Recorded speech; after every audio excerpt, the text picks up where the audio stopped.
Hello viewers, আবারও আসলাম আপনাদের মাঝে নতুন একটা ভিডিও নিয়ে। আশা করি পুরো ভিডিওটা দেখবেন আর অবশ্যই আমার ইউটিউব চ্যানেল সাবস্ক্রাইব করবেন। আমি আছি রোমানিয়া থেকে, প্রতিনিয়ত আপনাদের নতুন নতুন ভিডিওর আপডেট দিয়ে থাকি। তো অবশ্যই পুরো ভিডিওটা দেখবেন আর আমার ইউটিউব চ্যানেল অবশ্যই সাবস্ক্রাইব করবেন। তো আজকে আপনাদের সাথে কথা বলবো, যারা রোমানিয়া আসার জন্য বাংলাদেশ বা মিডল ইস্টের অন্য দেশ থেকে যারা ফাইল জমা দিয়েছেন অথবা পারমিট পাইছেন, ওয়ার্ক পারমিট পেয়ে গেছেন, তাদের উদ্দেশ্য আজকের এই ভিডিওটা। তো আপনারা অনেকেই যারা মিডল ইস্টে বা মালয়েশিয়াতে যারা আছেন, তারা অনেকেই একটা টেনশনে থাকেন, যে টেনশনটা হলো, যদি আপনারা যেহেতু বাংলাদেশে নাই, যেহেতু মিডল ইস্টে ওয়ার্ক পারমিট বের হওয়ার পর অ্যাপয়েন্টমেন্ট নিয়ে যখন ইন্টারভিউ দেন, তখন যদি ইন্টারভিউতে রিজেক্ট আসে, ইন্টারভিউ যদি আপনার রিজেক্ট হন, তাহলে আপনাদের উপায় কি? আপনারা কি আদৌ রোমানিয়াতে আসতে পারবেন কি না, পরবর্তীতে অন্য কোনো জায়গায় ইন্টারভিউ দেওয়ার সুযোগ আছে কি না, সেই বিষয়ে আমি আপনাদের সাথে কথা বলবো। তো আপনারা যারাই সৌদি, কাতার, দুবাই, একসাথে যে কয়টা দেশ আছে, সৌদি, কাতার, দুবাই, কুয়েত, এই দেশগুলোর মধ্যে যারাই আছেন, যেখান থেকে যারা আপনারা ওয়ার্ক পারমিট পান অথবা ইন্টারভিউ দেন, যদি আপনারা পাস হয়ে যান, তাহলে আলহামদুলিল্লাহ খুব সুন্দরভাবে আসতে পারবেন। আর আপনারা যদি রিজেক্ট হয়ে যান, ওই দুবাই, কাতার, সৌদি আরব, এইসব দেশ থেকে যদি আপনার রিজেক্ট হয়ে যান, সাপোজ আপনার দুবাই থেকে রিজেক্ট হচ্ছেন, আপনার হতাশ হওয়ার কিছুই নেই। আপনি দুবাই থেকে খুব সহজে আপনি অন্য একটা সিস্টেম করে ভিসা নিতে পারবেন বা কন্ট্যাক্ট করে ভিসা নিতে পারবেন। সেই সিস্টেমটা হলো, আপনি দুবাই থেকে যদি রিজেক্ট খান, তাহলে আপনি দুবাই পাশে অন্য দেশ, যে সৌদি, কাতার, ওমান, এইসব দেশগুলো আপনার পাশে যে সীমানার দেশ, ওই সীমানার দেশে যদি এম্বাসি থাকে, তাহলে আপনি ওই দেশে, দুবাই থেকে ওই দেশে ভিসা নিয়ে আপনার এজেন্টের সাথে কন্ট্যাক্ট করে অবশ্যই আপনি ওই জায়গায় ইন্টারভিউ দিয়ে ভিসা নিতে পারেন। আর যদি আপনি ওই মিডল ইস্টে অন্য কোনো দেশে ভিসা ম্যানেজ করতে না পারেন, তাহলে আপনারা দুবাই থেকে, কাতার থেকে, সৌদি থেকে, যে কোনো দেশ থেকে আপনারা অবশ্যই ইন্ডিয়ার ভিসা ম্যানেজ করতে পারবেন। আপনারা অবশ্যই ইন্ডিয়া আসবেন।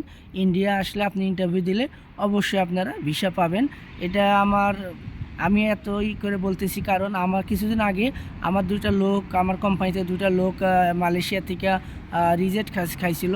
রিজেক্ট খাওয়ার পর অনেক হতাশ হয়ে পড়ছিল। তারপরে আমার যে এজেন্ট, উনি ভিসা ব্যবস্থা করতেছে ইন্ডিয়ার। তারপরে ওনারা ইন্ডিয়া গেছে, ইন্ডিয়া গিয়ে ইন্টারভিউ দিছে, আলহামদুলিল্লাহ দুইজনে ভিসা পাইছে। পাওয়ার পর দুইজনে এখানে আসছে। আপনারা যেহেতু মিডল ইস্টের থেকে বা মালয়েশিয়ার থেকে আপনারা যদি রিজেক্ট হন, আপনার হতাশ হওয়ার কিছু নাই। আপনার যে এজেন্ট, তাকে একটু ভালো করে বলবেন, বুঝাবেন। আপনার কিছু বেশি টাকা খরচ হবে, ঠিক আছে, কিন্তু আপনি ইন্ডিয়া যদি যান, আপনার এজেন্ট যদি শক্ত থাকে, তাহলে ওনারা যেভাবেই হোক ইন্ডিয়া থেকে আপনাকে ভিসা নিয়ে দিবে।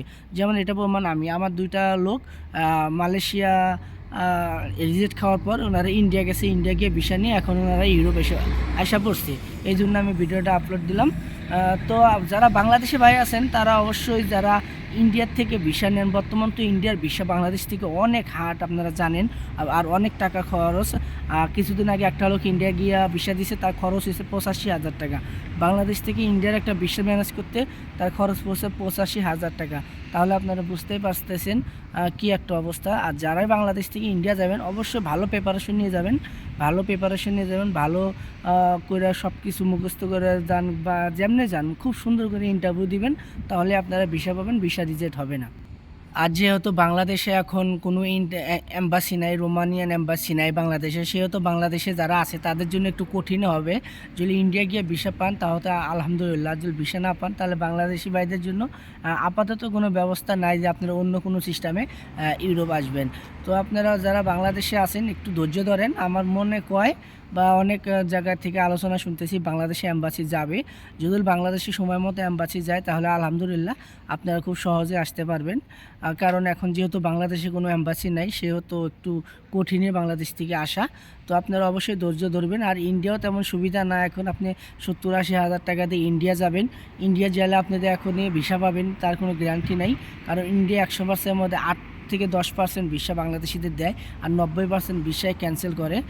যাই হোক, আপনারা অবশ্যই যারা বাংলাদেশি ভাই আছেন, চিন্তা হওয়ার কারণ নেই। যদি আপনারা 2-3 বছর ধৈর্য ধরতে পারেন, তাহলে থাকেন। আর যদি ধৈর্য না ধরতে পারেন, তাহলে আপনারা অবশ্যই মিডল ইস্টে আসেন। আসার পর 1-1.5 বছর পর আপনারা রোমানিয়া বা অন্য দেশের জন্য অ্যাপ্লাই করতে পারেন, তখন আপনার কোনো সমস্যা হবে না। আশা করি সবাই পুরো ভিডিওটা বুঝতে পারছেন। তো ভিডিওটা ভালো লাগলে অবশ্যই আমার ইউটিউব চ্যানেল সাবস্ক্রাইব করবেন। আশা করি সবাই ভালো থাকবেন। আল্লাহ হাফিজ।